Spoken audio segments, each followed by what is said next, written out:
लाडक्या बहिणी योजनेमध्ये काही जणांनी गैरफायदा घेण्याचा प्रयत्न केला। मुळात ही योजना सर्वसामान्य लाडक्या बहिणींसाठी, त्यासाठी सरकारने मुदतवाढ दिली आहे। संजय शिरसाट यांची प्रतिक्रिया। सरकारी नोकरीमध्ये असून लाभ घेत असेल तर चुकीचं, लाखाची कमाई आहे त्यांनी लाभ घेता कामा नये। चुकीच्या मार्गाने फॉर्म भरले जात असतील तर तपासणी होईल। गिरीश महाजन यांची प्रतिक्रिया। आघाडी झाली तर ठीक, नाही तर राष्ट्रवादी स्वबळावर लढण्यासाठी तयार। पालिका निवडणुकीबाबत दिलीप वळसे पाटलांचं मोठं विधान।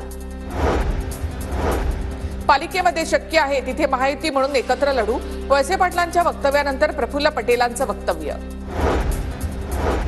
कोण कुठला पालकमंत्री होणार हे मुख्यमंत्री ठरवतील। 26 जानेवारीपर्यंत सर्व जिल्ह्यांचे पालकमंत्री जाहीर होतील। मंत्री संजय शिरसाट यांची प्रतिक्रिया।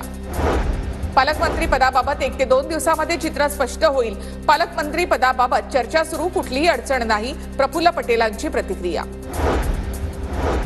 जलजीवन योजनेअंतर्गत अहमदनगर दक्षिण लोकसभा मतदारसंघात भ्रष्टाचार, खासदार निलेश लंके यांचा गंभीर आरोप। प्रकरणाची केंद्रीय स्तरीय ऑडिट करण्याची निलेश लंकेंची मागणी। रत्नागिरी नागपूर महामार्गालाच शक्तीपीठ महामार्ग जोडण्याची मागणी करत कोल्हापूर जिल्हा वगळला असेल तर सांगलीमधून कोकणामध्ये गाड्या विमानाने जाणार का? खासदार विशाल पाटील यांचा सवाल। सातारा जिल्ह्याच्या पूर्वेकडील माणदेश जिल्ह्याचा कोणताही प्रस्ताव नाही, मात्र तसं झालं तर त्याचं आम्ही स्वागत करू। व्हायरल झालेल्या नकाशावर मंत्री जयकुमार गोरेंचं उत्तर। पाण्याची गरज भागवण्यासाठी पाण्याच्या पुनर्वापर आणि सांडपाण्यावर प्रक्रिया करावी, तर धरणांमध्ये अतिरिक्त पाणी वापरण्यासाठी महापालिकेने भुर्दंड सोसावा। पुणे पालिकेला अतिरिक्त पाणी देण्याच्या मागणीवर जलसंपदा मंत्री विखे पाटलांची स्पष्ट भूमिका।